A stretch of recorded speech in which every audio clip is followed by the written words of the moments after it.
हेरा फेरी 3 पर गहराया विवाद। परेश रावल को कहा गया अनप्रोफेशनल। को एक्ट्रेस ने बोली ये बात बिल्कुल है गलत। हेरा फेरी 3 से एग्जिट लेने के बाद में परेश रावल डिस्कशन का हॉट टॉपिक बन गए हैं। फिल्म का प्रोमो शूट कर लेने के बाद इसे छोड़ने के फैसले को अनप्रोफेशनल तक कहा जा रहा है।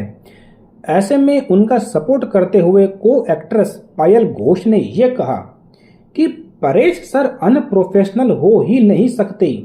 उनका मानना है कि ऐसे सीनियर एक्टर के लिए इस तरह की बातें करना सही नहीं है।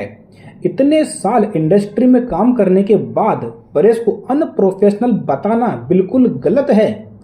बॉलीवुड एक्ट्रेस पायल घोष परेश रावल संग पटेल की पंजाबी शादी में काम कर चुकी है। पायल ने हेरा फेरी 3 को लेकर परेश के अक्षय कुमार के साथ में चल रहे विवाद के बारे में कहा कि वो उनके साथ काम कर चुकी है और वो उन्हें बहुत ही पेशेवर और ईमानदार एक्टर मानती है।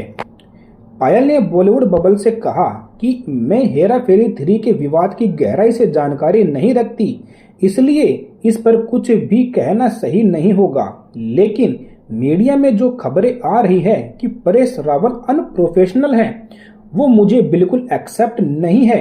मैंने उनके साथ में पटेल की पंजाबी शादी में काम किया है और उनके वर्क फॉर्म को करीब से देखा है। मैं पूरे विश्वास से ये कह सकती हूँ कि परेश रावल बहुत ही पेशेवर और डेडिकेटेड एक्टर हैं। उन्होंने आगे कहा कि मेरी राय छोड़िए, क्या आप सोचते हैं कि अगर वो अनप्रोफेशनल होते तो इतने लंबे समय तक इंडस्ट्री के अंदर टिक पाते क्या? मुझे लगता है कि इस मामले में जो दिख रहा है उससे कहीं ज्यादा है। लेकिन मीडिया में जो नैरेटिव चल रहा है कि परेश रावल अनप्रोफेशनल है, वो मुझे बिल्कुल गलत लगता है। वो सबसे विनम्र और सहयोगी सीनियर एक्टर हैं जिनके साथ में काम करना एक सौभाग्य की बात है। मैं आशा करती हूं कि ये सारा का सारा विवाद जल्द से जल्द खत्म हो जाए। मालूम हो कि इस विवाद की शुरुआत तब हुई जब खबरें सामने आई कि अक्षय कुमार के production company Cape of Good Films ने परेश रावल पर हेरा फेरी 3 को बीच में ही छोड़ने और अनप्रोफेशनल व्यवहार का आरोप लगाते हुए 25 करोड़ का मुकदमा दायर किया।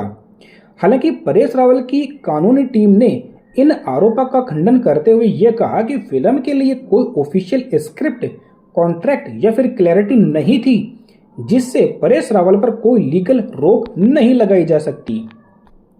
तो इस पूरे मामले के ऊपर आप लोग क्या कहते हैं? कमेंट्स में अपने विचार हमें बता सकते हैं। धन्यवाद।